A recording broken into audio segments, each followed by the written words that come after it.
Sa ika-160 kaarawan ni Gat Andres Bonifacio, hinikayat ni Pangulong Ferdinand R. Marcos Jr. ang mga Pilipino na alalahanin ang kontribusyon ng bayani para sa kalayaan at tularan ng pagmamahal nito sa bayan kahit sa pang-araw-araw na aktibidad. May report si Ryan Lasicas, Rise and Shine, Ryan.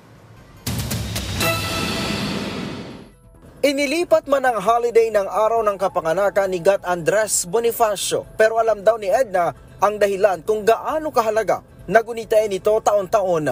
At ito ay para kilalanin ang ipinamalas niyang katapangan na naging daan para tayo'y maging malaya mula sa dayuhang mga mananakop. Kasi masyado ng yung advance ng technology, di ba? Dahil sa computerized, parang umaasa na nga rin lang sila sa computer, di ba? Mas maganda yung pa rin yung dati kaysa sa ngayon. Kaya dapat manalaytay pa rin nila sa puso't isipan nila ang kahalagahan ng ating mga bayani na malaki na iambag sa ating lipunan. Pinangunahan ni Executive Secretary Lucas Bersamin, Caloocan City Mayor Along Malapitan at NHCP Chairman Manuel Franco Cala ang paggunita sa ika-160 taong anibersaryo ng kapanganakan ni Bonifacio. Eksakto alas 8 ng alayan ng Bulaklak ang bantayog ng bayani na sinundan ng gun salute.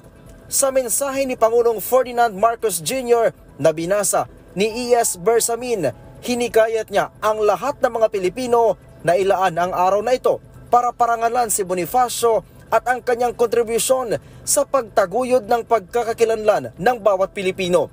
Hinimok din ng Pangulo ang bawat isa na tularan ang kabayanihan at pagmamahal sa bayan ni Bonifacio at ipakita ito sa pang-araw-araw na gawain ngayong modernong panahon.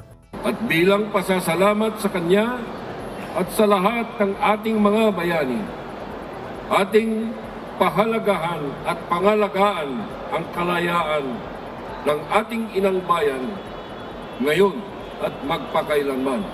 Sabi naman ni Mayor Malapitan, wala nang mga dayuhang mananakop ang kumikitil sa ating kalayaan bilang Pilipino. Pero patuloy naman tayong sinisikil ng kahirapan at iba pang problema sa lipunan ang ating kalayaan.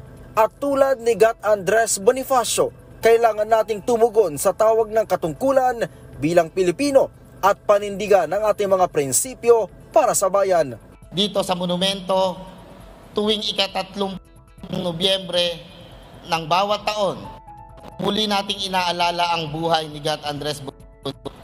Ngunit huwag po sanang matapos sa pag-alala ang ating tungkulin sa ating inang bayan at sa ating kapwa.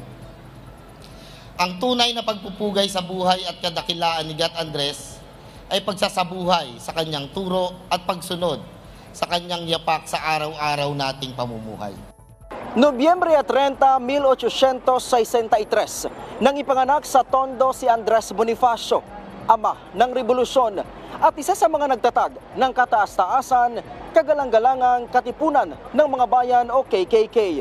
Sa murang edad na 20, nang maulila si Andres at itinaguyod ang kanyang mga kapatid sa pamamagitan ng pagtitinda ng tungkod at mga abaniko. Tinapos ang aktibidad sa pamamagitan ng pagwawagayway ng bandila ng Pilipinas. Ryan Lasicas para sa Morning Show ng Bayan, Rise and Shine, Pilipinas.